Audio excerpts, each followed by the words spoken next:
Two German shepherds was crying from a hollow tree trunk. What baby did next left everyone in tears. What happened that morning in Riverside Park would change everything. Before we begin this incredible story, please like, share, and subscribe, and let me know in the comments where you're watching from right now.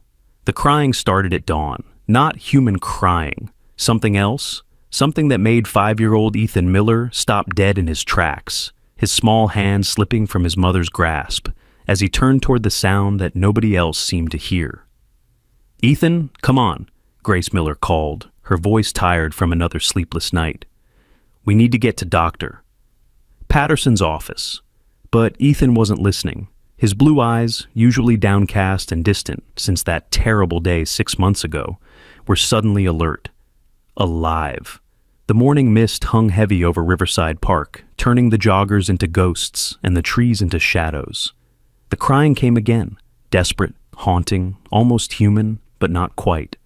"Mama," Ethan whispered. It was the first word he'd spoken voluntarily in 3 days. "Someone needs help." Grace felt her heart clench. Her son had barely spoken since the military officers came to their door with folded flags and practiced condolences. Since the day they told her that Staff Sergeant Michael Miller wouldn't be coming home from his deployment. Since the day Ethan stopped being the chatty, laughing boy who used to narrate every moment of his life. "Sweetie, it's probably just..." The sound came again, louder this time. A whimpering, crying sound that seemed to echo from the old forest section of the park, the part where the ancient oaks grew so thick that even midday sun struggled to break through. A jogger rushed past them, earbuds in, oblivious. A woman with a golden retriever hurried by on the opposite side of the path, pulling her dog away from the forest edge. Everyone was ignoring it, everyone except Ethan. "They're scared," Ethan said, more words tumbling out. "Mama, they're so scared." Grace knelt down beside her son, studying his face. Dr. Patterson had said to encourage any communication, any engagement with the world. But this? Following mysterious sounds into the woods at 7 in the morning? "Ethan, we really need to..." Her son's eyes filled with tears, real tears. The first tears she'd seen since the funeral, when he'd stood silent and dry-eyed while everyone else wept. "Please, Mama." Dad would help. Dad always helped. The words hit Grace like a physical blow. Michael would help. Her husband never passed by someone in need. It was what made him a hero. What got him killed trying to save 3 members of his unit from an ambush. "Okay," she heard herself saying. "Okay, but we stay together. And if it's dangerous, we leave immediately." Ethan nodded solemnly and took her hand again. But this time, he was the one leading, pulling her toward the forest path that most morning visitors avoided. The crying grew louder, with each step. It wasn't one voice, Grace realized. It was two. 2 distinct sounds of distress, harmonizing in their desperation. The path grew narrow, overgrown with brambles and wild vines.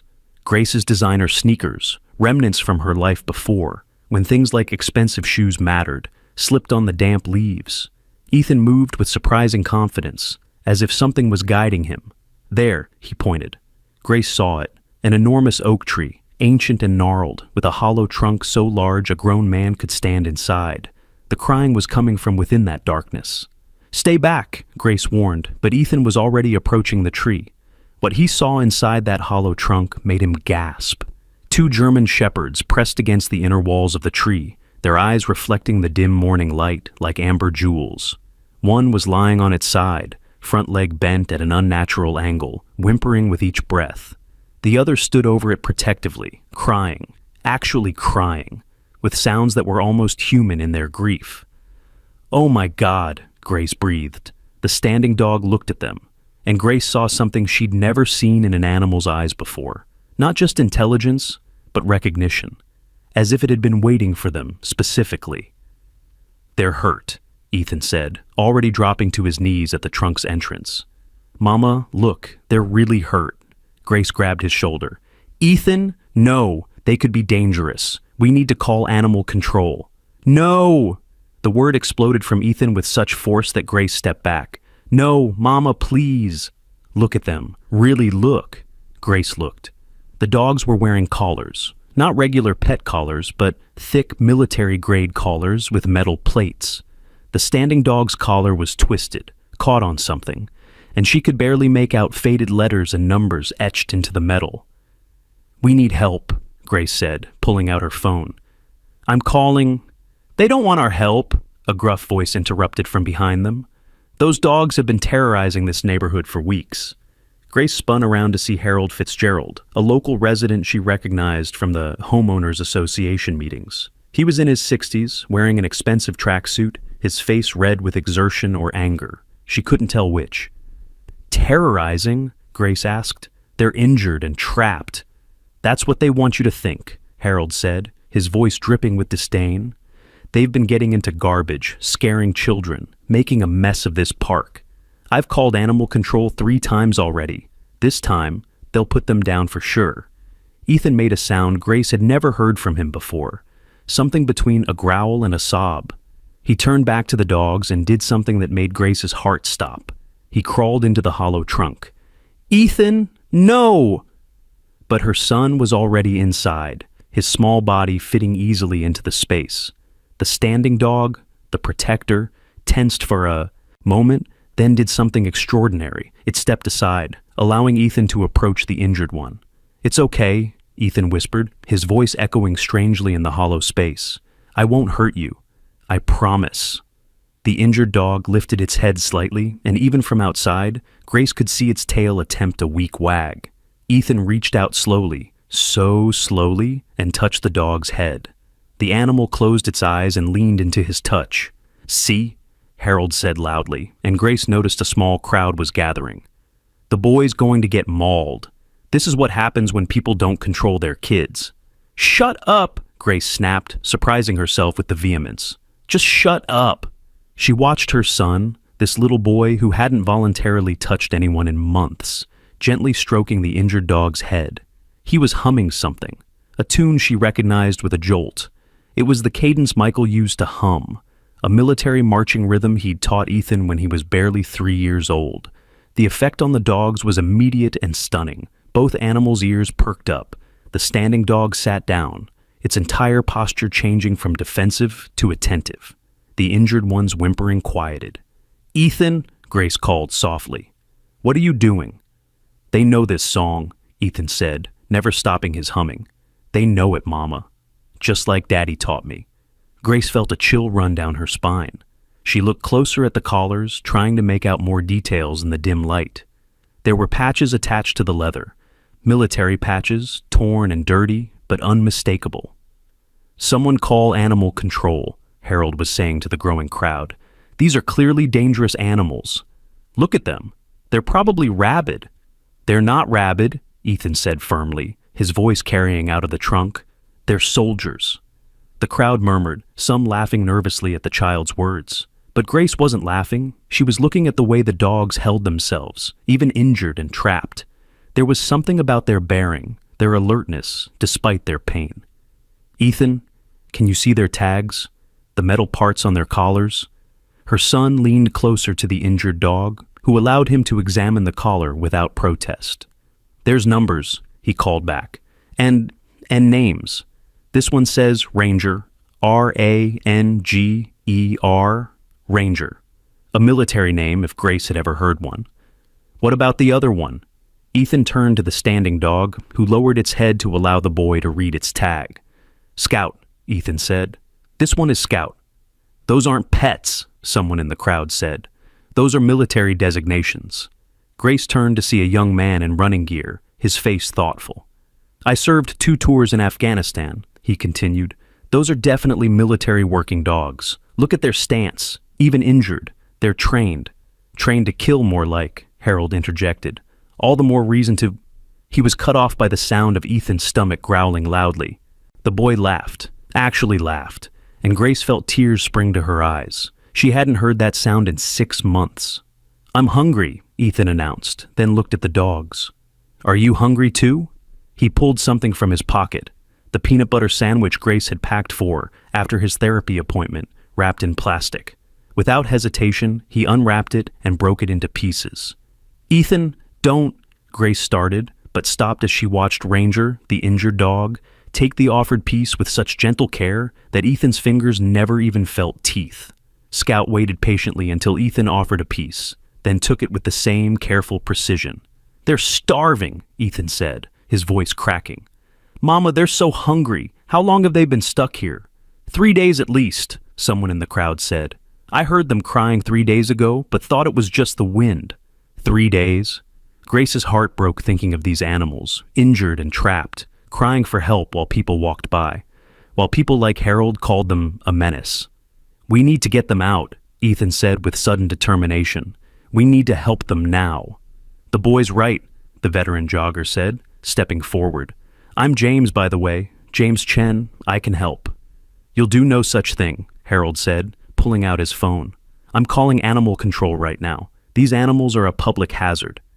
"They're veterans," James said quietly, but his voice carried authority. "They served our country, just like—" He paused, looking at Grace, seeming to recognize something in her face, in the way she held herself. "Just like your husband did, ma'am." Grace nodded, unable to speak past the lump in her throat. "Then we help them," James said simply. "That's what we do. We don't leave anyone behind." Ethan crawled back out of the trunk, his clothes dirty, leaves in his hair. He looked up at the crowd of adults with eyes that seemed far older than his 5 years. "Scout won't leave Ranger," he announced. "Even though he could get out, he won't leave his friend. That's what partners do. That's what Daddy told me. You never leave your partner behind." The crowd fell silent. Even Harold seemed momentarily subdued by the child's words. "How do we get them out?" Grace asked James, making her decision. "What do we need?" "First, we need to check how badly Ranger is injured," James said, already moving toward the trunk. "Then we need something to use as a stretcher. Scout won't leave until Ranger is safe." "I have jump ropes," a woman said, stepping forward with 2 children. "My kids have jump ropes. Would those help?" "I have a blanket in my car," another person offered. "This is ridiculous," Harold muttered, but he was drowned out by the sudden mobilization of the crowd. What had been a group of gawkers was transforming into a rescue team. Ethan stood in the middle of it all, his small hand resting on Scout's head as the dog had emerged partially from the trunk to watch the proceedings. The boy was talking to the dog in a low, constant stream of reassurance. "It's going to be okay," he was saying. "These people are going to help. I promise. I won't let anyone hurt you." Grace watched her son, seeing glimpses of the boy he used to be. No, that wasn't right. She was seeing the boy he was becoming, someone who had been touched by loss but not broken by it, someone who could still see suffering and choose to help. James had managed to squeeze into the trunk and was examining Ranger with practiced hands. "The leg's broken," he called out, "but it's not compound. We can move him, but we need to be careful." "The vet clinic on Maple Street," someone said. "Dr. Walsh. She's good with trauma cases." "She won't take strays," Harold said, making one last attempt to derail the rescue, "especially not dangerous ones." "They're not strays," Ethan said loudly, his voice carrying across the park. "They're lost. There's a difference." The crowd worked together with surprising efficiency.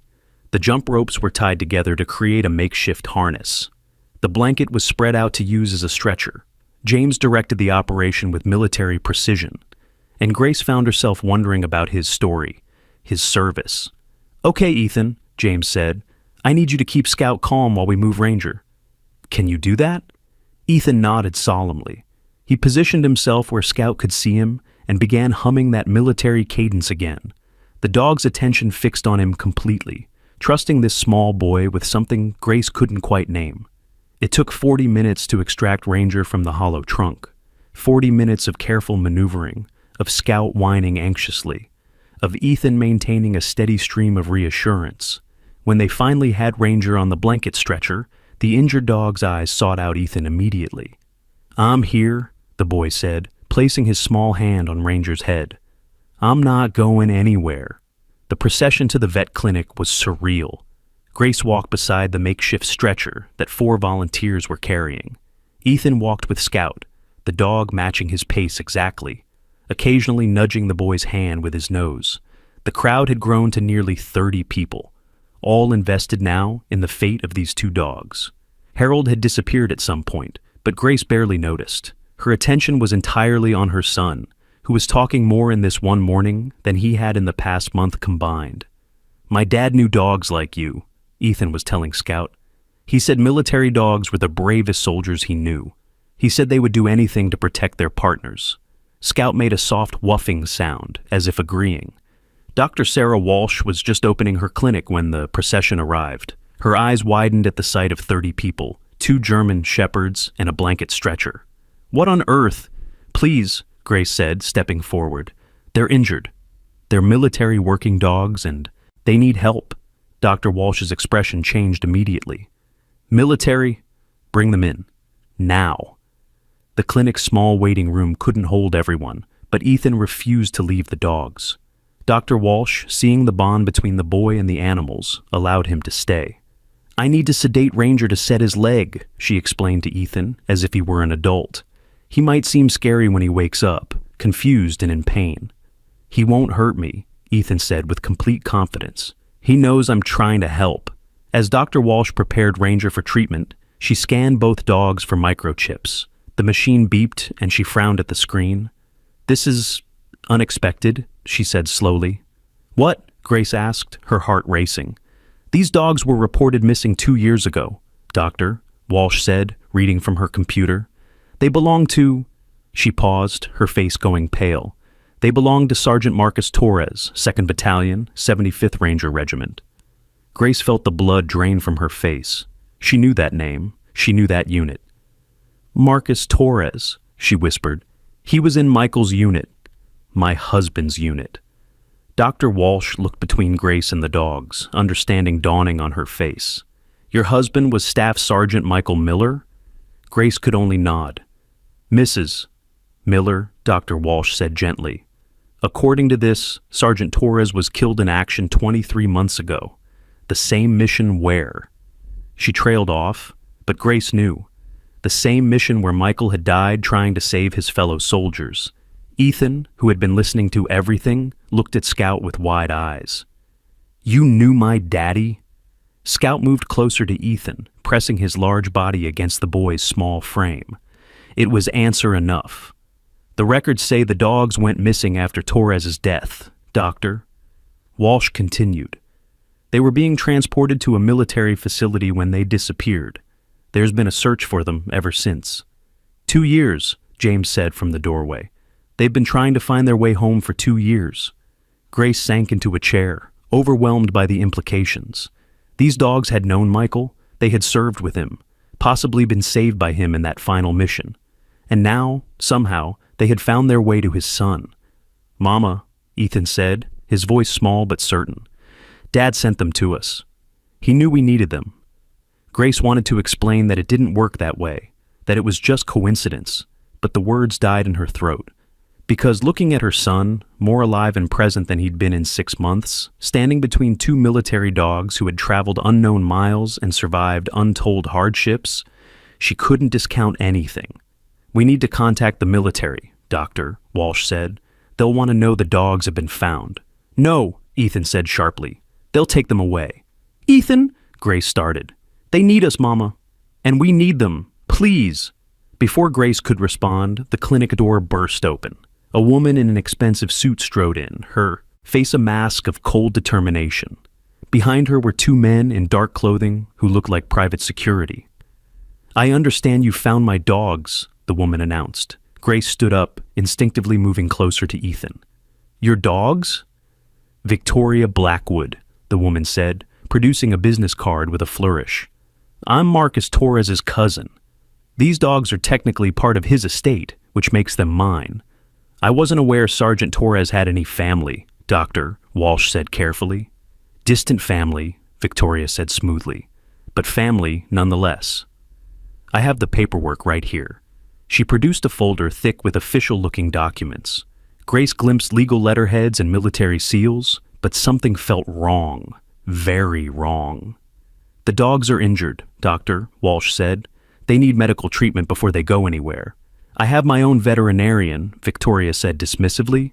"We'll be taking them now." Scout growled. It was low, barely audible, but unmistakable. He positioned himself between Victoria and Ethan, his hackles rising slightly. "The dog seems to disagree," James observed from his position by the door. Victoria's eyes flashed dangerously. "These are highly trained military animals worth considerable money.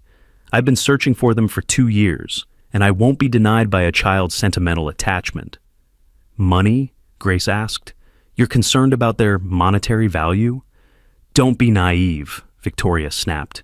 "These dogs are worth hundreds of thousands of dollars to the right buyers. Their training alone—" She stopped, seeming to realize she'd said too much. "You want to sell them?" Ethan said, his voice filled with disgust that seemed too mature for his years. "You want to sell soldiers?" "They're dogs," Victoria said coldly. "Property, and legally, they're my property." "Actually," a new voice said from the doorway, "that's not entirely accurate." Everyone turned to see a man in a police uniform standing in the entrance. He was young, maybe early 30s, with kind eyes and a calm demeanor. "Officer Daniel Chen," he introduced himself. "No relation to James here, despite the shared surname. I couldn't help but overhear the situation, and I think there might be some confusion about the legal status of military working dogs." Victoria's jaw tightened. "I have the paperwork," "which I'd be happy to review," Officer Chen said pleasantly. "At the station. We take potential fraud very seriously, especially when it involves military assets." "This is ridiculous," Victoria said. "I'm calling my lawyer." "Please do," Officer Chen said. "In the meantime, the dogs will remain in protective custody here while we sort out the legal situation." Victoria looked like she wanted to argue further, but one of her security guards whispered something in her ear. Her face darkened. "This isn't over," she said, looking directly at Grace. "Those dogs are worth more than you can imagine, and I don't give up easily." She swept out of the clinic, her security detail following. The moment she was gone, Scout's posture relaxed, and he returned to Ethan's side. "Thank you," Grace said to Officer Chen. "Don't thank me yet," he said seriously. "She'll be back with lawyers. Real ones. And if she actually has a claim to these dogs—" "She doesn't," Ethan said firmly. "They don't belong to her. They belong to their unit, to their family." Officer Chen knelt down to Ethan's level.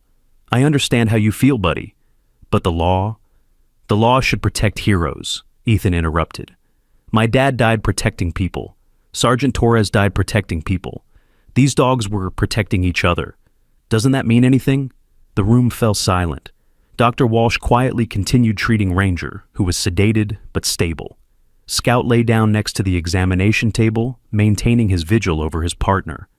"It means everything," Officer Chen said finally. "And I promise you, I'll do everything I can to help. But you need to understand, this might get complicated." Complicated was an understatement. Over the next 3 hours, as doctor, Walsh worked on Ranger's leg, Grace made phone calls, to the Military Working Dog Program, to the JAG office, to anyone who might be able to help. What she learned was disturbing. Marcus Torres had no listed next of kin. He had been an orphan, raised in foster care, who had found his family in the military. The idea that he had a cousin, distant or otherwise, seemed highly suspicious. More concerning was what she learned about the dog's disappearance. They had vanished while being transported by a private contractor, a company that had since been investigated for selling military equipment on the black market. The investigation had been closed due to lack of evidence, but questions remained. "She's lying," Grace told Officer Chen. "Victoria Blackwood is lying about being Torres's cousin." "Probably," he agreed, "but proving it will take time. And she's right about one thing. These dogs are valuable, not just monetarily, but for what they know, what they're trained to do." "What do you mean?" Grace asked. Officer Chen hesitated, then spoke quietly. "Military working dogs like these aren't just trained to attack or defend. They're trained in detection, explosives, drugs, weapons. They know protocols, procedures. In the wrong hands, that knowledge could be used for very bad purposes." Grace felt sick. "You think she wants to sell them to criminals?" "I think someone who shows up with private security and talks about monetary value isn't planning to give them a loving home," Officer Chen said carefully. Ethan had been listening to all of this while sitting with Scout, his small hands buried in the dog's fur. Ranger was starting to wake up from the sedation, his eyes blinking slowly. The moment he saw Ethan, his tail wagged weakly. "Hi, Ranger," Ethan whispered. "You're okay. Scout's here. I'm here. You're safe." The dog whined softly, and Scout immediately stood. moving to nuzzle his partner's face. The reunion, even in the clinical setting of the vet's office, was touching. "They can stay here tonight, Doctor," Walsh offered. "Both of them. I have a secure kennel area, and I'll stay to monitor Ranger." "I want to stay too," Ethan said immediately. "Ethan, we can't." "Please, Mama." "They're scared. They've been alone for so long. Please." Grace looked at her son's face, saw the determination there, the need to protect these animals who had somehow become his responsibility in his mind. "I'll stay with him," James offered unexpectedly.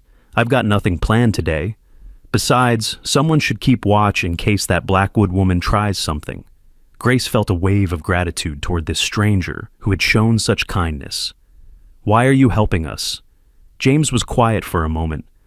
"I had a partner once, a military working dog named Zeus. He saved my life in Afghanistan, took a bullet meant for me. I couldn't save him, but..." He looked at Scout and Ranger. "Maybe I can help save them." The decision was made. Ethan and James would stay at the clinic with the dogs. Grace would go home to gather supplies and make more phone calls. Officer Chen would start investigating Victoria Blackwood. As Grace prepared to leave, Ethan hugged her tightly, the first real hug he'd given her in months. "Thank you, Mama," he whispered, "for letting me help them." "Thank you," she whispered back, "for reminding me how to be brave." As she walked out of the clinic, Grace saw the crowd from the park had largely dispersed, but a few people remained. They wanted to know if the dogs were okay, if they could help. She found herself telling them the story, the military connection, the mysterious woman claiming ownership, the fight that was coming. "Those dogs served our country," one elderly man said firmly. "We don't let veterans end up on the street or sold to the highest bidder, not on my watch." "What can we do?" a young mother asked. "Spread the word," Grace said, an idea forming. "Let people know what's happening. Maybe if enough people care." She didn't finish the thought, but she didn't need to. Within hours, the story was spreading through social media.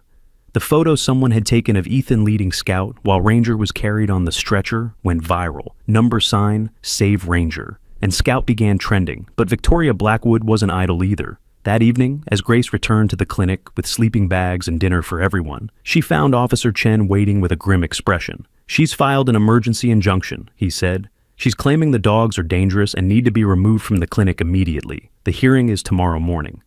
"Can she do that?" "She's got expensive lawyers who know how to work the system," Officer Chen said. "And there's something else. I did some digging on Victoria Blackwood. She doesn't exist, not really. The identity was created 3 years ago. Before that, nothing. So she's a fraud? Almost certainly. But proving it in time to stop her from taking the dogs, that's another matter." Grace felt despair creeping in, but then she heard Ethan's voice from inside the clinic. He was reading to the dogs from one of his picture books, his voice clear and confident. Scout and Ranger were both alert, listening as if they understood every word. "We're not giving up," Grace said firmly. "These dogs found their way to us for a reason. Michael always said there were no coincidences in war, only providence disguised as chance." Officer Chen nodded slowly. "Then, we'd better prepare for battle." Inside the clinic, Ethan had finished his story. Ranger was resting comfortably, his leg in a cast, but his eyes bright. Scout maintained his vigilant position between his partner and the door. "They understand everything," Ethan told his mother when she entered.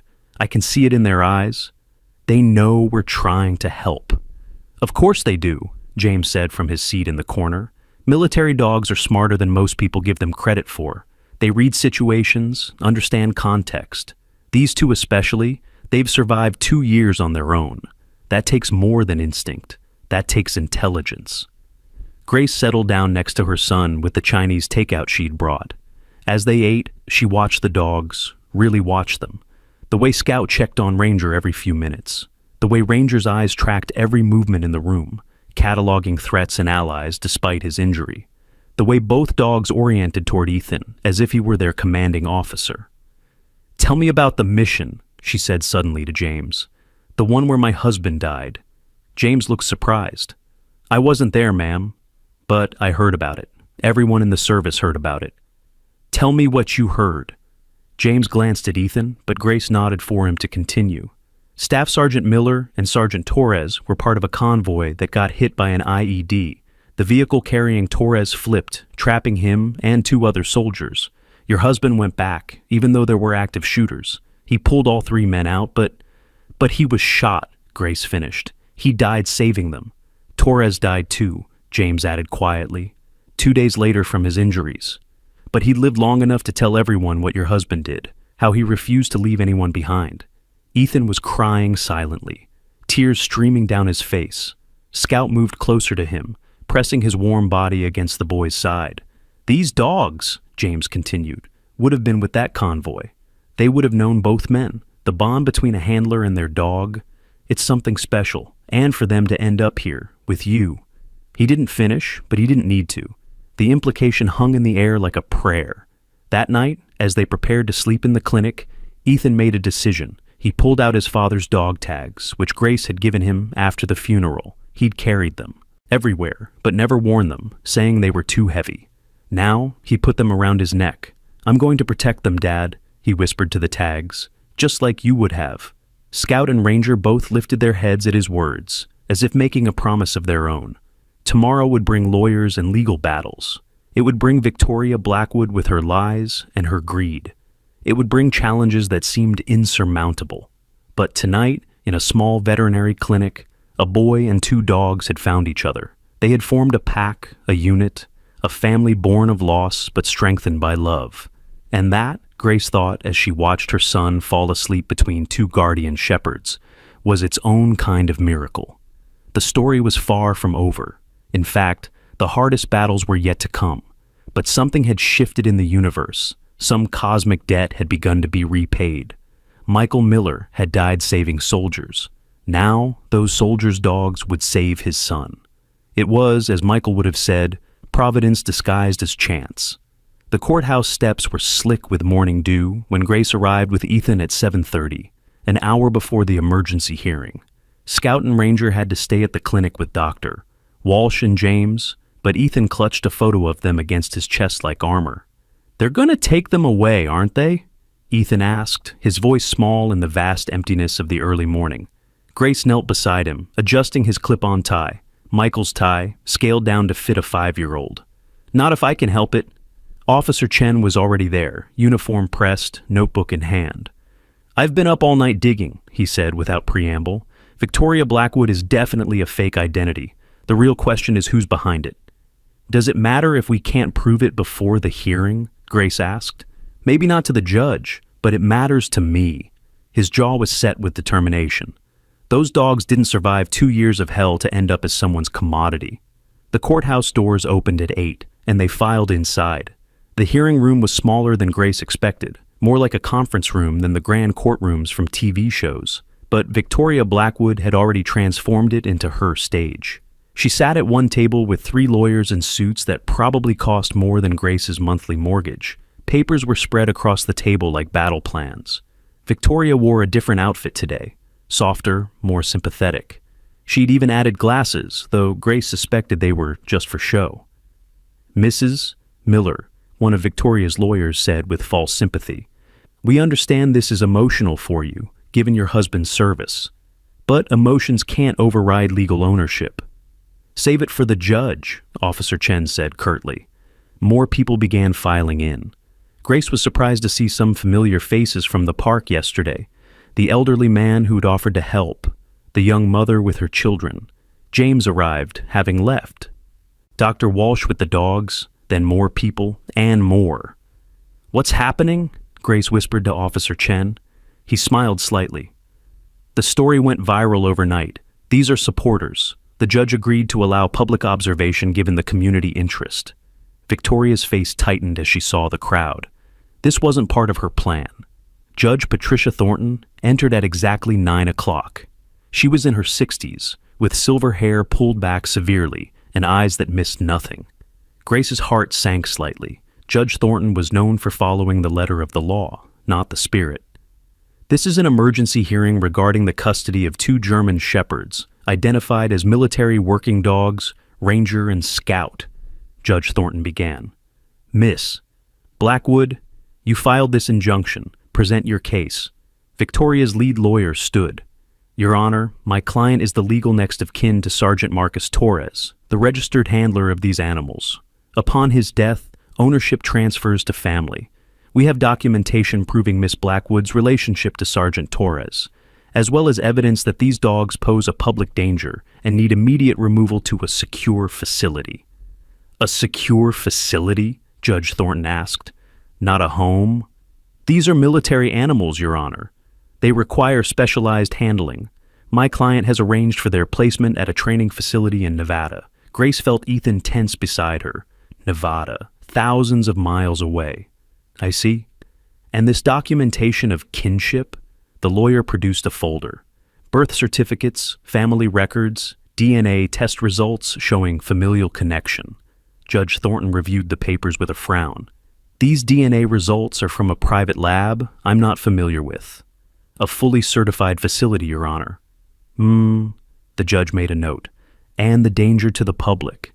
The dogs were found in a feral state, having lived wild for 2 years. They could carry diseases, parasites. More concerning is their military training. They're essentially weapons. In the wrong hands or without proper control, they could seriously injure or kill someone.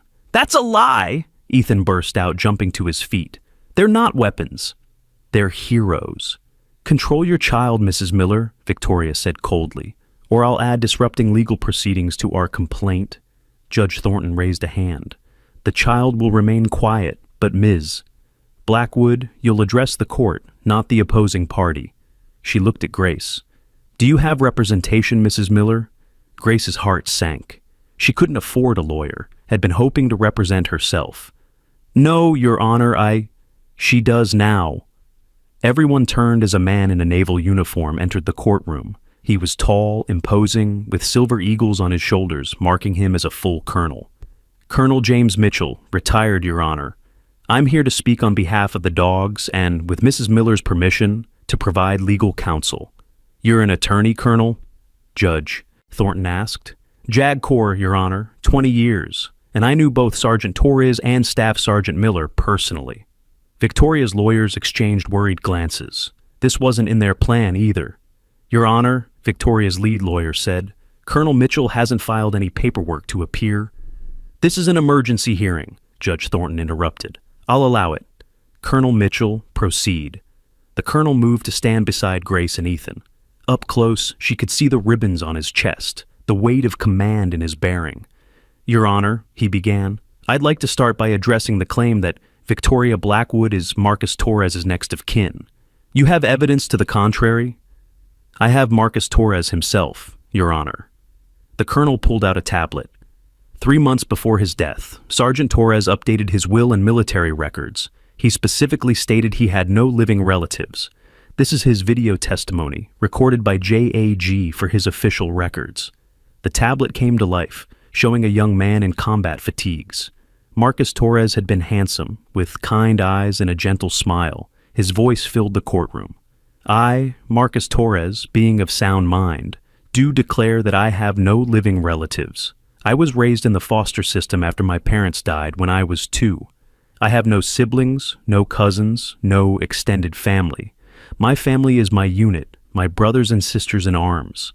Upon my death, all my possessions, including my canine partners Ranger and Scout, should be handled according to military protocol. The video continued. If anything happens to me, I want Ranger and Scout to go to a military family who understands what they are, what they've been through. They're not pets, they're soldiers. They deserve to be treated as such. The courtroom was silent. Victoria's face had gone pale. That video could be fake, her lawyer said weakly. It's from official military records, Colonel Mitchell said. I can have the Pentagon verify it within the hour. Judge Thornton looked at Victoria. Miss Blackwood, would you care to explain how you can be Sergeant Torres' cousin when he stated under oath that he had no living relatives? Victoria stood, her mask of composure cracking. There must be some mistake. My father was Marcus's uncle. What was your father's name? Judge Thornton asked. Robert Torres. Colonel Mitchell was already pulling up records on his tablet.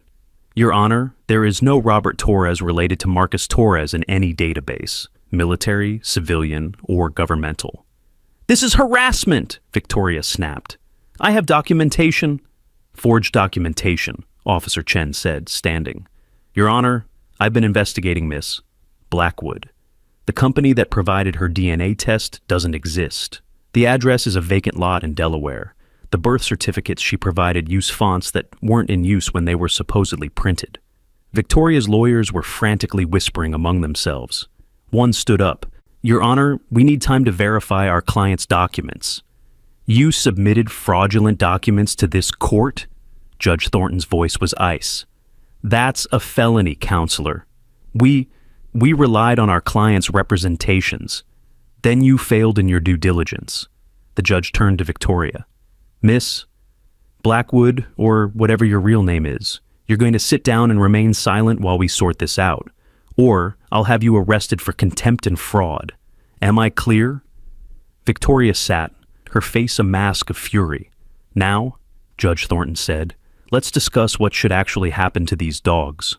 Colonel Mitchell, Your Honor, Ranger and Scout are military working dogs who served with distinction in Afghanistan. They were with the convoy when Staff Sergeant Miller gave his life, saving 3 soldiers, including Sergeant Torres. These dogs witnessed that sacrifice. They understand loyalty, service, and sacrifice in ways most humans never will." He paused, looking at Ethan. "Yesterday, they were found by Staff Sergeant Miller's son. Despite being injured, traumatized, and having every reason to distrust humans after 2 years of survival, they immediately bonded with the boy. That's not coincidence, Your Honor. That's recognition." "Recognition?" Judge Thornton asked. "Military dogs are trained to recognize family members of their handlers. It's part of their protection protocol. These dogs knew who Ethan was the moment they saw him. They recognized Michael Miller's son." Ethan stood up slowly. "Can I say something, Your Honor?" Judge Thornton's expression softened slightly. "This is highly irregular, but yes, young man. What would you like to say?" Ethan pulled out the photo of Scout and Ranger. His hands were shaking, but his voice was clear. "My dad died saving people. He died because he wouldn't leave anyone behind. That's what he taught me. You don't leave family behind. Scout and Ranger are family. They served with my dad. They knew him. They're the only living things left who knew him over there." His voice cracked. I haven't been okay since my dad died. I stopped talking, I stopped playing, I stopped everything. But when I saw Scout and Ranger, when I saw them protecting each other, even though they were hurt and scared, I remembered what my dad taught me. You protect family, always." He looked directly at Victoria. "You don't want to protect them, you want to sell them. You want to make money off soldiers who gave everything for our country. That's wrong. My dad would say that's the wrongest thing in the world." The courtroom was silent except for the sound of quiet crying from some of the observers. "Your Honor," Colonel Mitchell said softly, "I'd like to present one more piece of evidence." He pulled out a photograph. It was taken in Afghanistan, showing a group of soldiers with 2 German shepherds. Grace gasped. Michael was in the photo, his arm around a younger soldier who must have been Marcus Torres. Scout and Ranger were sitting at their feet, alert and proud.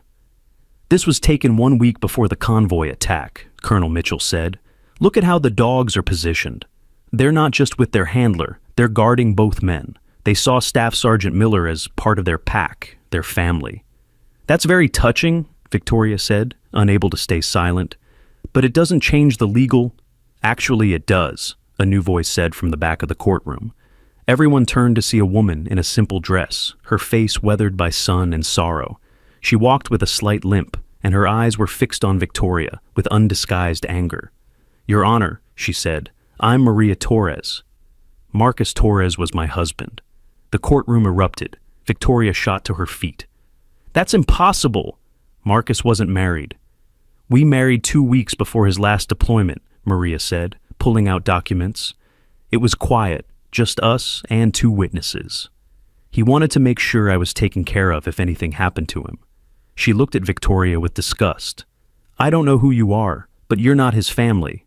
I am, and those dogs belong with someone who will love them, not exploit them." Judge Thornton reviewed Maria's documents, marriage certificate, military spousal benefits paperwork, photos of her and Marcus together. "Mrs. Torres," the judge said gently, Why didn't you come forward when the dogs went missing?" Maria's eyes filled with tears. "I was in the hospital. Suicide attempt. I couldn't handle losing Marcus. I've been in treatment for 2 years. I only found out about the dogs being found because my therapist saw the story online." She looked at Ethan. "You're Michael Miller's boy?" Ethan nodded. "Your father saved my husband's life. Marcus lived 2 more days because of him. 2 days where he could say goodbye, where he could tell me he loved me one last time." She knelt in front of Ethan. "Those dogs belong with you? Marcus would want that. I want that." "Your Honor," Victoria's lawyer said desperately, "we need to verify this woman's identity." "Sit down," Judge Thornton said sharply. "I've heard enough. Miss Blackwood, you've presented fraudulent documents to this court. You've attempted to steal military assets. You've shown complete disregard for the welfare of these animals and the wishes of their deceased handler." She looked at Officer Chen. "I'm ordering Miss Blackwood detained pending investigation for fraud, identity theft, and attempted theft of government property." "Your Honor," Victoria started. "Furthermore," Judge Thornton continued, "I'm awarding immediate custody of Ranger and Scout to Mrs. Grace Miller and her son Ethan, with support and consent from Mrs. Maria Torres. These dogs have found their home. This hearing is adjourned." The courtroom erupted in cheers. Ethan threw his arms around his mother, sobbing with relief. Colonel Mitchell shook Officer Chen's hand. Maria Torres smiled through her tears. But Victoria wasn't. Done. As Officer Chen approached with handcuffs, she pulled out her phone. "You have no idea who you're messing with," she hissed. "These dogs are worth millions to the right people. You think I'm the only one looking for them? Who are you working for?" Officer Chen demanded. Victoria laughed bitterly. "You'll find out soon enough. You can't protect them forever." As she was led away, her words hung in the air like a threat.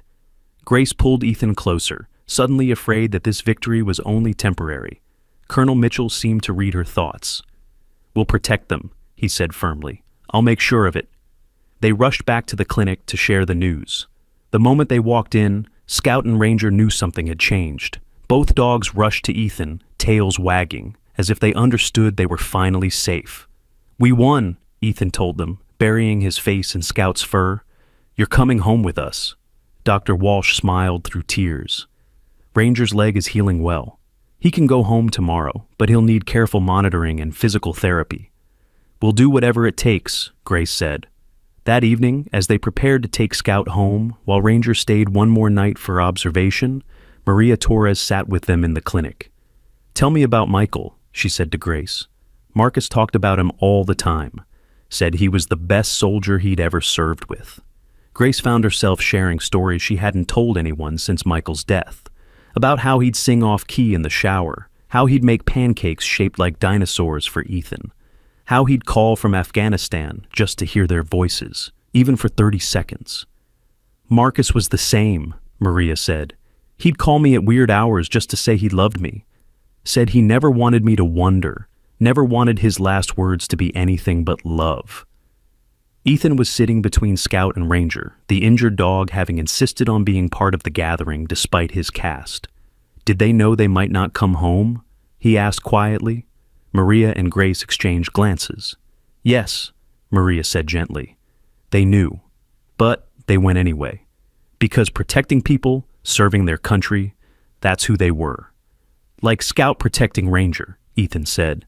"Even though he was scared and hungry, he wouldn't leave." "Exactly like that," Grace said. James, who had been quiet throughout the day, finally spoke. "There's something else we need to discuss." Victoria's threat. She said others would come for the dogs. Officer Chen nodded. "I've been thinking about that. These dogs were missing for 2 years. Someone hid them, trained them, or tried to. Then they escaped. But whoever had them will want them back." "Why?" Ethan asked. "What's so special about them?" Colonel Mitchell pulled out his tablet again. "I did some research into their service records. Scout and Ranger weren't just any military dogs. They were part of a special program. They can detect explosives, drugs, weapons. But more than that, they were trained in tactical tracking. They can follow scents for miles, even days old. They can distinguish between hundreds of different chemical compounds. In the wrong hands, James said, that training could be used for smuggling, for avoiding law enforcement, for planning attacks. Grace felt a chill. So, Victoria was just the first. Others will come. Maybe, Officer Chen said, but now we know to be ready. And we have something they don't. What? Ethan asked. Community, Officer Chen said, gesturing to all of them. Family. These dogs aren't alone anymore, and neither are you. Over the next week, that community proved its strength. Veterans from Michael's unit reached out, offering support and protection. The local VFW posted volunteers to watch Grace's house. The story continued to spread online, with millions following the saga of the boy and the military dogs. But it was the quiet moments that mattered most. Ethan sleeping between Scout and Ranger, all three finally at peace. Grace watching her son laugh again as Scout played fetch despite his dignified military training. Ranger learning to navigate with his cast, never complaining, always alert. One evening, as Grace tucked Ethan into bed with Scout curled at his feet and Ranger on a dog bed nearby, her son asked, "Do you think Dad can see us?" Grace smoothed his hair. "What do you think?" "I think he can. I think he's happy we found each other." He paused. "Mom, can I tell you a secret?" "Always. Sometimes, when I'm really quiet, I can feel him. Like he's standing right there, watching Scout and Ranger, making sure they're taking care of us." Grace's eyes filled with tears. "That's not a secret, baby. That's a gift." 2 weeks after the hearing, Officer Chen called with news. "We arrested 3 people trying to break into the old training facility where Victoria claimed she was going to take the dogs. They had shipping containers ready, headed for Eastern Europe." "Dog fighting?" Grace asked. "Worse. Military training for criminal organizations. These dogs' skills would be worth millions on the black market." Grace looked at Scout and Ranger, who were teaching Ethan their military commands in the backyard.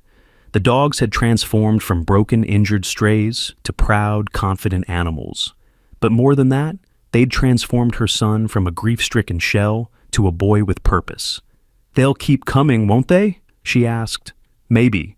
But Victoria's arrest sent a message. These dogs are protected now. And the publicity makes them too hot to touch. Everyone knows their faces, their story." That night, Grace found Ethan in the backyard with the dogs, looking up at the stars. Scout was on his left, Ranger on his right, all 3 sitting in perfect stillness. "What are you doing?" she asked. "Reporting for duty," Ethan said seriously. "Colonel Mitchell said that's what soldiers do. They report to their commanding officer. I'm reporting to Dad, telling him about our day." Grace sat down, beside them. "What are you telling him?" "That Scout learned a new trick. That Ranger's leg is getting stronger. That you smiled 4 times today." He looked at her. "I keep count of your smiles now. Dad would want to know." What else would he want to know? Ethan thought carefully. That we're taking care of each other. That Scout and Ranger aren't lost anymore. That we're a unit now, like he taught me. You don't leave anyone behind and you take care of your unit. A month passed, Ranger's cast came off, and though he still limped slightly, he moved with renewed confidence. The dogs had settled into routine, morning runs with Ethan, slow ones, accommodating Ranger's healing leg, afternoon training sessions where they practiced their military commands, evening cuddles on the couch. But the most remarkable change was in Ethan. He'd started visiting other kids who'd lost military parents, bringing Scout and Ranger with him. The dogs seemed to understand their new mission, to comfort, to heal, to show that even the most broken hearts could mend. One afternoon, they visited a girl named Sophie, whose mother had died in a helicopter crash. Sophie hadn't spoken since the funeral, just like Ethan hadn't. But when Ranger limped over to her, she reached out tentatively. "He's hurt," she whispered, her first words in months.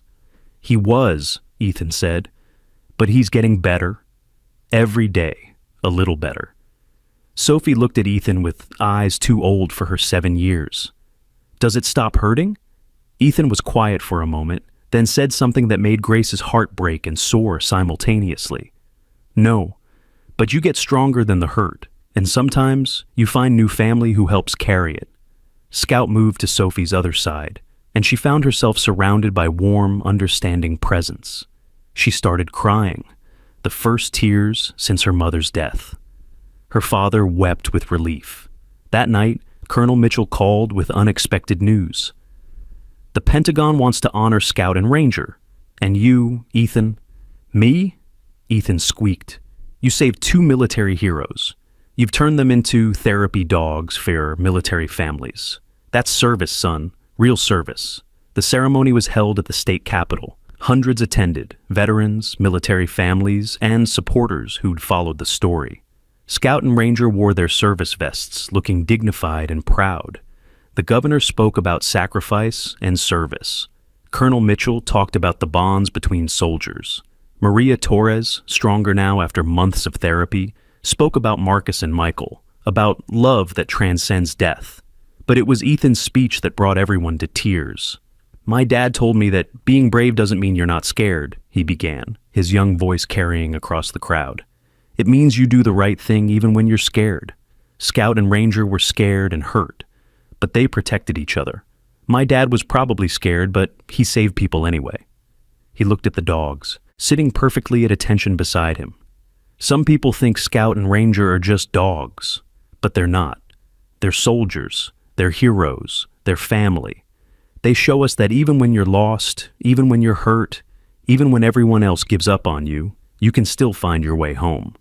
He paused, looking directly at a group of young children who'd lost military parents. "My dad's not coming home. Neither is Sergeant Torres, but Scout and Ranger came home, and they brought part of our dads with them. Every time Scout stands guard, I see my dad protecting us. Every time Ranger pushes through pain to play, I see my dad never giving up." His voice grew stronger. "They teach us that family isn't just blood. It's who shows up when you're crying in a hollow tree. It's who refuses to leave you behind. It's who helps you remember how to be brave." The crowd was silent, many openly weeping. "Scout and Ranger didn't just find us," Ethan concluded. "They saved us. Just like my dad saved people. Just like all our heroes save people. That's what heroes do. They save each other." As the crowd erupted in applause, Scout and Ranger moved closer to Ethan, their bodies pressed against his small frame. In that moment, Grace saw it clearly. Michael's legacy living on, not in medals or memories, but in the breathing, loving presence of 2 dogs who'd traveled through hell to find their way to his son. After the ceremony, a man approached Grace. He was older, walking with a cane, wearing a veteran's cap. "Ma'am," he said, "I served with your husband in his first deployment." "Before you were married." Grace's breath caught. "You knew Michael?" "I did. He saved my life too, long before his final mission. Pulled me out of a burning vehicle." The man's eyes were wet. "I've wanted to thank his family for years, but I didn't know how. Seeing your boy up there, seeing what he's become, Michael would be so proud." "Thank you," Grace whispered. The man knelt down to Ethan's level, his knees protesting. "Son, your daddy was the best man I ever knew, and you're just like him. You see someone in trouble, you help. Don't ever lose that." Ethan nodded solemnly. "I won't. Scout and Ranger won't let me." As they drove home, the truck quiet except for the dog's gentle panting, Ethan asked, "Mom, do you think we'll ever stop missing Dad?" Grace thought carefully. "No, baby. But maybe that's okay. Maybe missing him means we're still loving him." "Scout and Ranger miss Sergeant Torres," Ethan said. "I can see it sometimes. They look around like they're searching for him. But they're happy with us? Yeah, they're happy. It's like you can be sad about what you lost and happy about what you found at the same time." Grace marveled at her son's wisdom. "When did you get so smart?" "Scout taught me," Ethan said simply. "He shows me every day. You can have scars and still wag your tail." That night, as storms rolled through their town, the power flickered. In the past, Ethan would have been terrified, crawling into Grace's bed, crying for his father. But now, he had Scout on one side and Ranger on the other, their solid presence more comforting than any nightlight. Grace checked on them at midnight, finding all 3 asleep. Scout's paw was resting on Ethan's chest, right over his heart. Ranger was pressed against Ethan's back. They'd formed a protective circle, each guarding the others. She took a photo, sending it to Colonel Mitchell, Officer Chen, James, Maria, and all the others who'd become their extended family. The responses came immediately, hearts and tears and promises of continued support. 3 months after the custody hearing, Officer Chen called with news about Victoria Blackwood. Her real name is Jennifer Walsh. She was part of an international ring that trafficked military and police dogs. She's looking at 20 years minimum. Good, Grace said firmly. There's more. She gave up her partners in exchange for a reduced sentence. 17 arrests across 4 countries. The ring is destroyed. So, Scout and Ranger are truly safe? As safe as they can be, their story did more than save them. It exposed an entire criminal network. They're heroes again, even in retirement. Grace looked at the dogs, who were teaching Ethan how to army crawl across the living room floor. They never really retired. They just found a new mission. 6 months after finding Scout and Ranger, Ethan stood in front of his first-grade class for show and tell.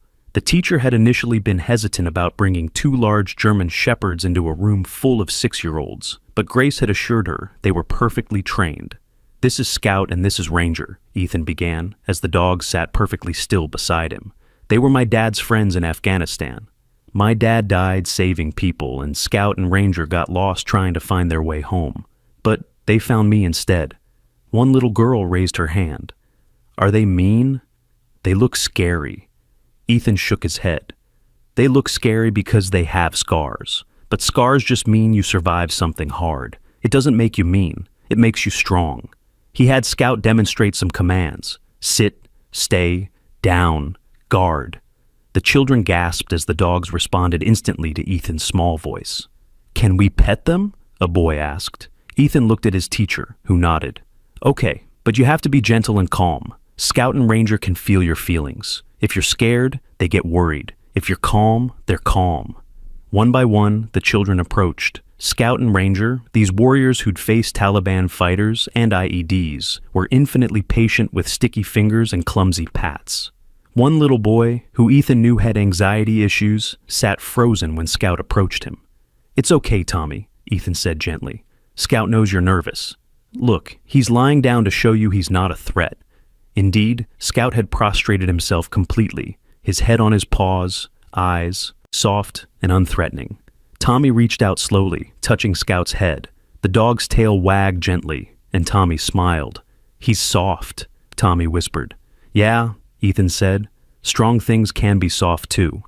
The teacher watched in amazement as her most anxious student relaxed for the first time all year, his small body uncurling as he petted Scout.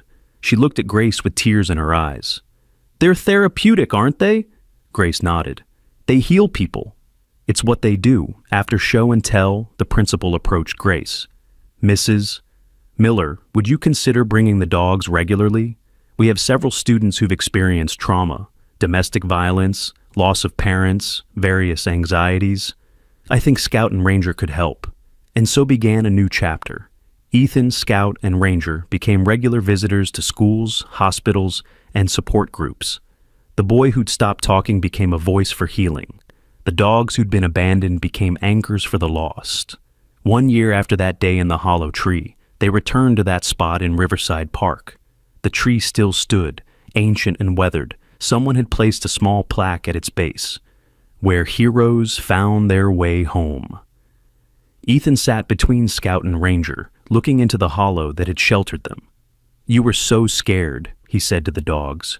"But you were brave too. You didn't give up." Scout nuzzled his hand. Ranger leaned against his shoulder. "Dad would be proud of us," Ethan said to his mother. "We didn't give up either." Grace sat beside them, her little family that had been broken and remade. "No, we didn't." "Mom?" Ethan asked. "Can we do something for Sergeant Torres?" "Like a memorial or something?" Grace smiled. "What did you have in mind?" "Maybe we could help other military dogs who get lost. Like a fund or something?" And so, the Torres Miller Foundation was born. With Colonel Mitchell's help and Maria Torres' blessing, they established a fund to rescue, rehabilitate, and rehome military working dogs. The first donation came from an unexpected source, the veteran who'd approached them after the ceremony, the one Michael had saved years before. His check was for $50,000. "It's the least I can do," he wrote. "Your husband gave me 20 more years of life. Your son is giving purpose to that life." Donations poured in. Within 6 months, they'd rescued 7 more military dogs and placed them with Gold Star families. Each placement was carefully vetted, each family thoroughly prepared. Ethan insisted on meeting every dog and every family. "You have to match the right dog with the right people," he explained seriously to a reporter who was covering the story. "Scout and Ranger found us because we needed each other. That's how it has to be." The reporter, a hardened journalist who'd covered wars and tragedies, found herself crying as she watched Ethan introduce a retired bomb-sniffing dog named Liberty to a 10-year-old girl whose father had died in Iraq. "Liberty's scared of fireworks," Ethan told the girl. "But if you hold her during them, she feels safe. And she'll keep you safe too. That's what partners do."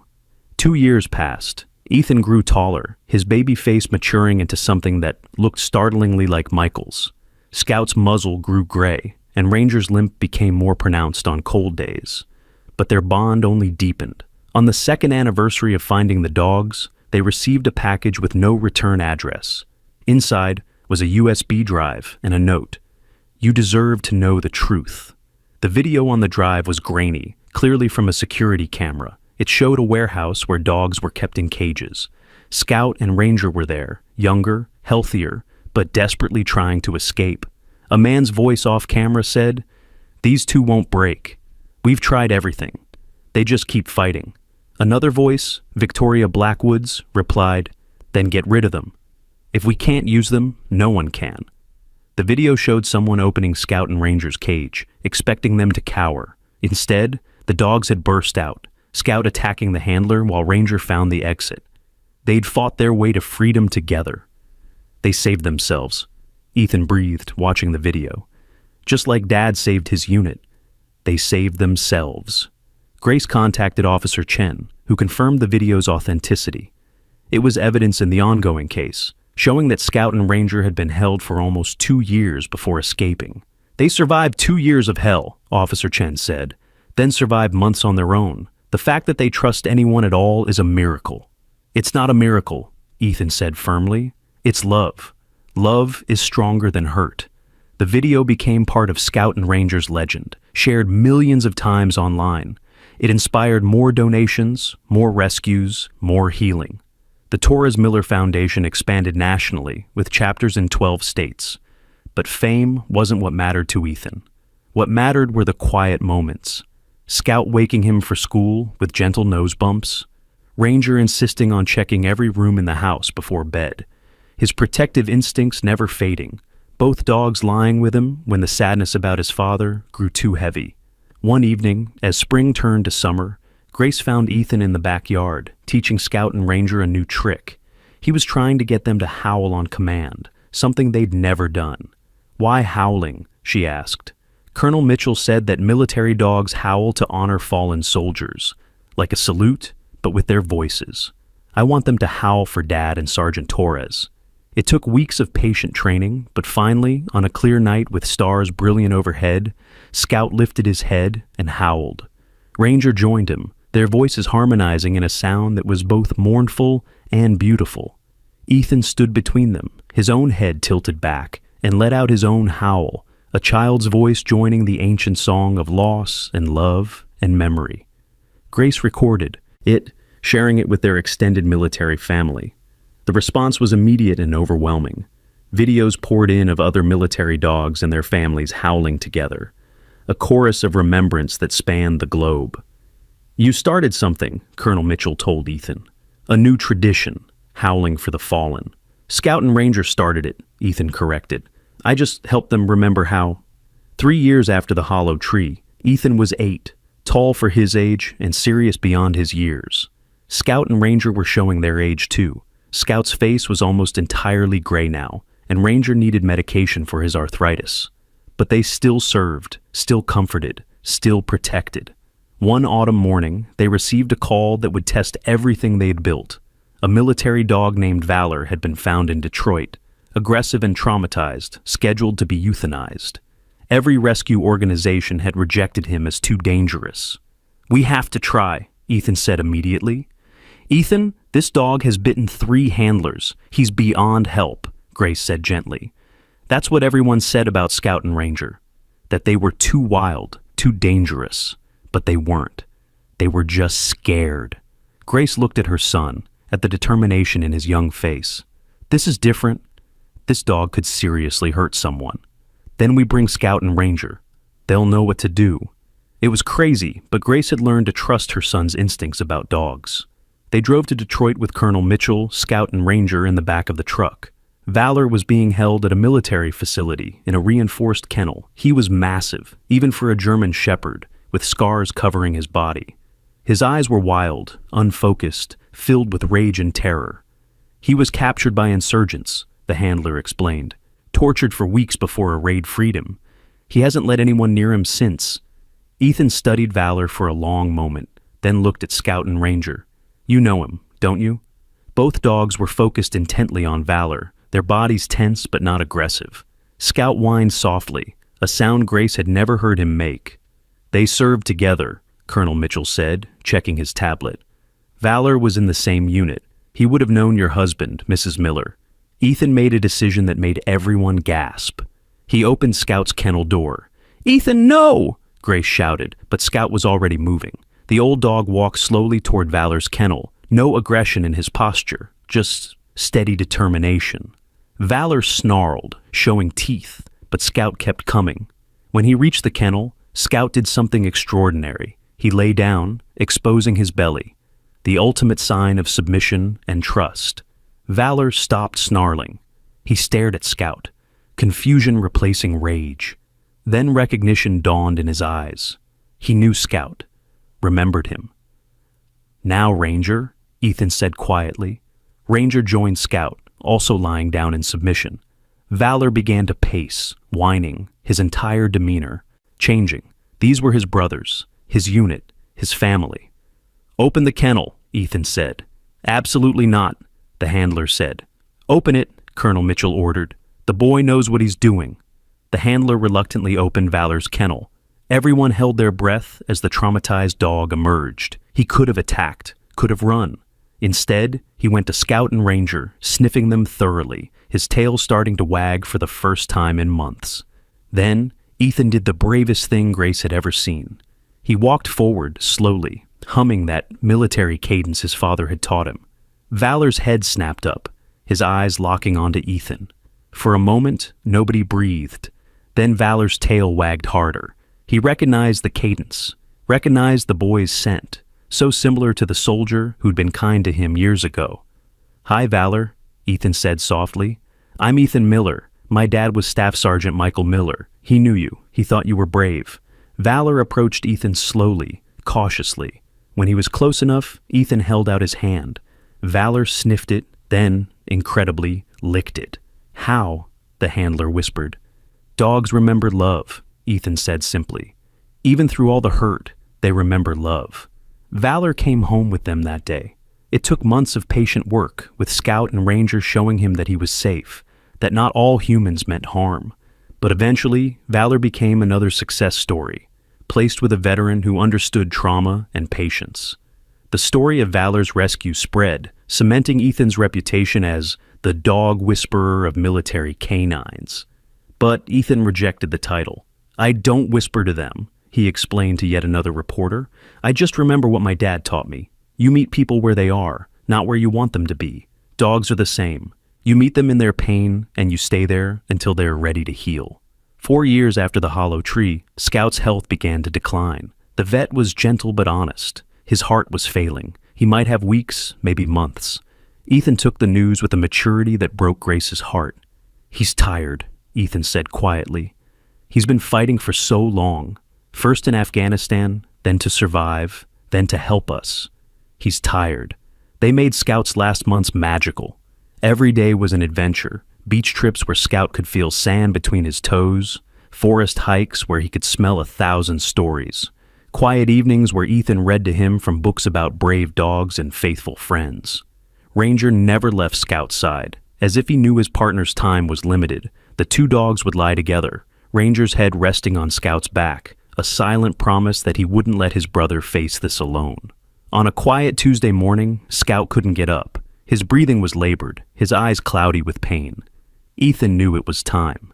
"I don't want him to hurt anymore," Ethan told his mother, tears streaming down his 9-year-old face. "Dad wouldn't want him to. Hurt. Dr. Walsh came to their home. In their backyard, under the oak tree where Scout loved to rest, they said goodbye. Ethan held Scout's head in his lap, whispering all the things a boy tells his best friend. Ranger pressed against Scout's side, a guardian to the end. "You were the best soldier," Ethan whispered. "The best friend. The best dog. Dad's waiting for you. Sergeant Torres, too. They're waiting, and they're proud of you. So proud." Scout's tail wagged once, weakly. He looked at Ethan with eyes full of love and gratitude, then closed them for the last time as doctor. Walsh administered the medication. The howl that Ranger let out when Scout's heart stopped was heard throughout the neighborhood. It was joined by Ethan's own cry of grief, a sound that Grace would never forget. They howled together, boy and dog, for the soldier who'd given them everything. Scout was buried with full military honors. Colonel Mitchell arranged it, and veterans from across the state attended. Ethan stood at attention as taps played, Ranger beside him, both of them grieving but proud. "Scout showed us that love doesn't end," Ethan said at the service. "It just changes shape. He's not gone. He's in every dog we save, every family we help, every moment we choose kindness over fear." The weeks after Scout's death were hard.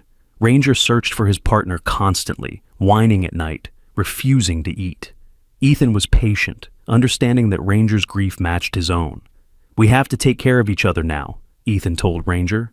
"That's what Scout would want." Slowly, they found a new rhythm. Ranger became even more protective of Ethan, if that was possible, and Ethan became Ranger's constant companion, never letting the old dog feel alone. 6 months after Scout's passing, they received a letter from a soldier stationed overseas. "I knew your father," it read. "I was one of the 3 he saved. I've been carrying this guilt for years, but your story about the dogs helped me understand something. Your father didn't die so we could feel guilty. He died so we could live, really live. Thank you for showing me that through Scout and Ranger's story." Ethan wrote back immediately. "My dad saved you because that's who he was. Scout and Ranger found us because that's who they are. Heroes find each other. Now you need to be a hero for someone else. That's how we honor them." The Torres Miller Foundation had rescued over 100 dogs by the 5th anniversary of finding Scout and Ranger. Each rescue was documented, each story shared. They'd created a network of military families supporting each other, united by their love for these 4-legged veterans. One evening, as Ethan, now 10, sat with Ranger watching the sunset, his mother asked him what he wanted to be when he grew up. "I want to train military dogs," Ethan said without hesitation. "I want to make sure they all know they're loved, even when things get scary. I want them to know they have a family waiting for them." "That's a big responsibility," Grace said. "Dad had big responsibilities. Scout and Ranger had big responsibilities. It's my turn." Ranger woofed softly, as if agreeing. As Ethan's 10th birthday approached, Grace noticed Ranger was slowing down more. His arthritis was worse, his breathing sometimes labored, but his spirit remained strong, especially when Ethan was near. For his birthday, Ethan asked for something unusual. "I want to throw a party for all the military dogs we've rescued." A reunion. It took months of planning, but they made it happen. 43 dogs and their families gathered at a local park.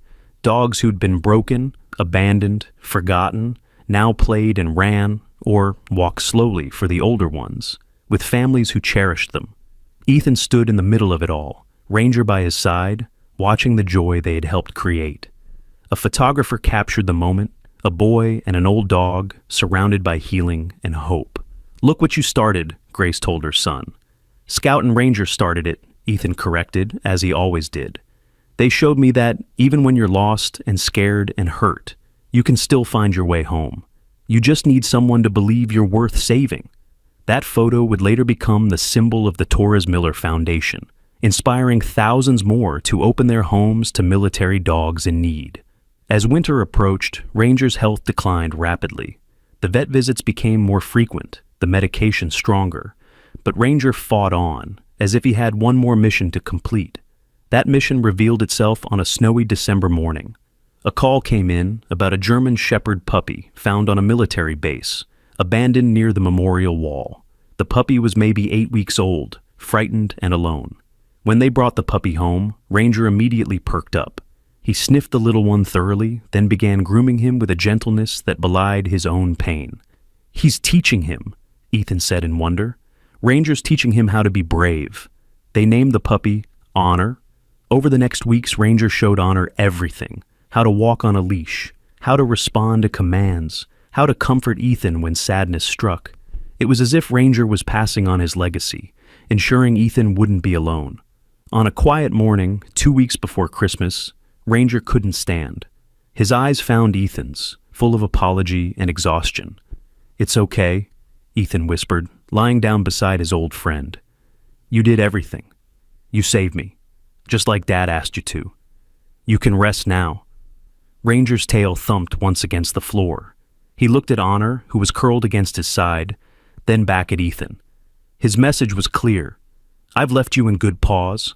Like Scout, Ranger passed it home, surrounded by love. His last breath came as Ethan hummed that military cadence one final time. Honor howled, a puppy's voice trying to honor a hero. They buried Ranger next to Scout, another military funeral, another gathering of those whose lives had been touched by these remarkable dogs. Ethan spoke about partnership, about loyalty that transcends death, about how Ranger had waited just long enough to ensure Ethan would be okay. "He was the last living thing that knew my dad over there," Ethan said, his young voice steady despite his tears. "But he made sure that connection doesn't die. Every dog we save, every family we help heal, that's my dad's legacy living on. That's Scout and Ranger's gift to us." As the service ended, snow began to fall. Honor, wearing a tiny service vest, sat at attention beside Ethan, already showing the bearing of his predecessors. Later that night, as Grace tucked Ethan into bed with Honor curled at his feet, her son said something that would stay with her forever.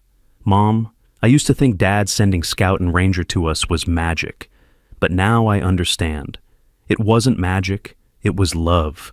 Love doesn't need magic. It just needs to find a way, and love always finds a way." 5 years later, Ethan, now 15, stood before Congress testifying about the need for better support for retired military working dogs.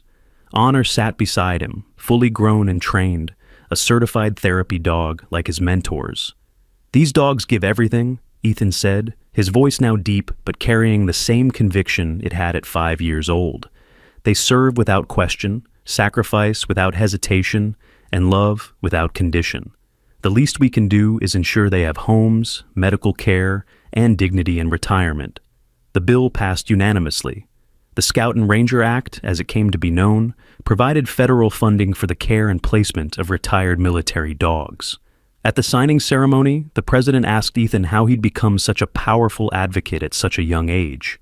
"When I was 5, Ethan replied, "I found 2 dogs crying in a hollow tree. Everyone else saw problems. I saw heroes who needed help. My dad taught me that you don't walk past someone who needs help. Scout and Ranger taught me that love can heal anything. And my mom taught me that sometimes the smallest acts of kindness can change the world."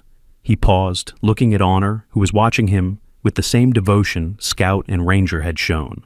"But mostly, I learned that we all have hollow trees, places where we feel trapped and scared and alone. The lucky ones find someone who hears them crying and chooses to help.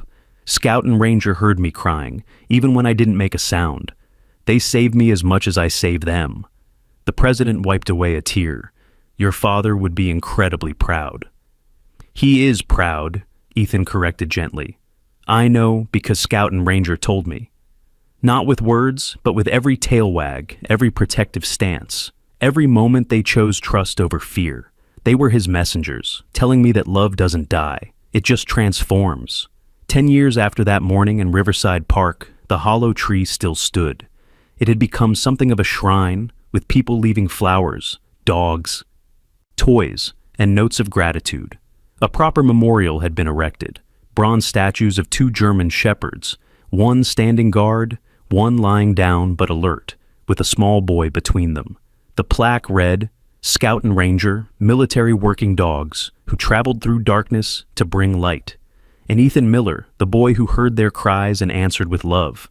Together, they proved that no one is too broken to be saved, too lost to be found, or too scared to be brave. Ethan, now 18 and headed to college to study veterinary medicine with a specialty in military working dogs, often visited the memorial with honor. They would sit quietly, remembering. On this particular day, the 10th anniversary, Grace found him there at dawn. "Couldn't sleep?" she asked. "I was dreaming about them," Ethan said. "Scout and Ranger." They were young and healthy, running with Dad and Sergeant Torres. They were all together, all happy. "That's a good dream." "It wasn't a dream, Mom. It was a promise that someday we'll all be together again. But until then, we have work to do." As if on cue, Honor alerted to something. A whimpering sound, faint but unmistakable, coming from behind the memorial. They found a small mixed-breed puppy, abandoned, frightened, crying softly. Without hesitation, Ethan scooped it up. "Another one who needs saving?" Grace asked. "Another one who's going to save someone," Ethan corrected. "That's how it works. We save each other." As they walked home, the sunrise painting the sky in shades of gold and pink, Ethan thought about the journey that had started in this park. A grieving boy, 2 lost dogs, a hollow tree, and from that pain had grown something beautiful, a network of healing that spanned the nation. Thousands of dogs rescued, thousands of families made whole. "You know what Scout and Ranger taught me most," Ethan said to his mother. "What's that?" "That the worst moments of our lives can become the beginning of our purpose. Dad's death led us to Scout and Ranger. Their trauma led them to us. And together, we've helped so many others find their way through the darkness." Grace squeezed her son's hand. "You've become quite the philosopher." "No," Ethan said with a smile. "I've just been raised by very good dogs." The puppy in his arms yawned, safe and warm, for the first time in who knew how long. Honor walked beside them, proud and protective. And somewhere, Grace was certain, Michael and Marcus and Scout and Ranger were watching, tails wagging in approval. The story that began with crying in a hollow tree had become a symphony of hope, and it was far from over. Each rescued dog, each healed family, each moment of connection added another note to the song. As they reached their house, Ethan saw a van pulling up. Colonel Mitchell emerged with a smile. "Got a call about 3 military dogs found in Tennessee," he said. "Abandoned at a training facility. They need help." Ethan looked at his mother, who nodded. "When do we leave?" "Now, if you're ready." Ethan thought of Scout and Ranger, of all they'd taught him. "I'm ready. We're all ready." As they drove away, the hollow tree stood sentinel in the park, no longer a place of desperation, but a monument to hope. Children played nearby, their laughter mixing with birdsong, and if you listened carefully, really carefully, you might hear an echo of that first cry, the sound that started it all, the sound of souls calling out for help, the sound of love answering, the sound of heroes finding their way home. If this story touched your heart, if you felt the power of Scout and Ranger's journey, please like and share it with someone who needs to hear it.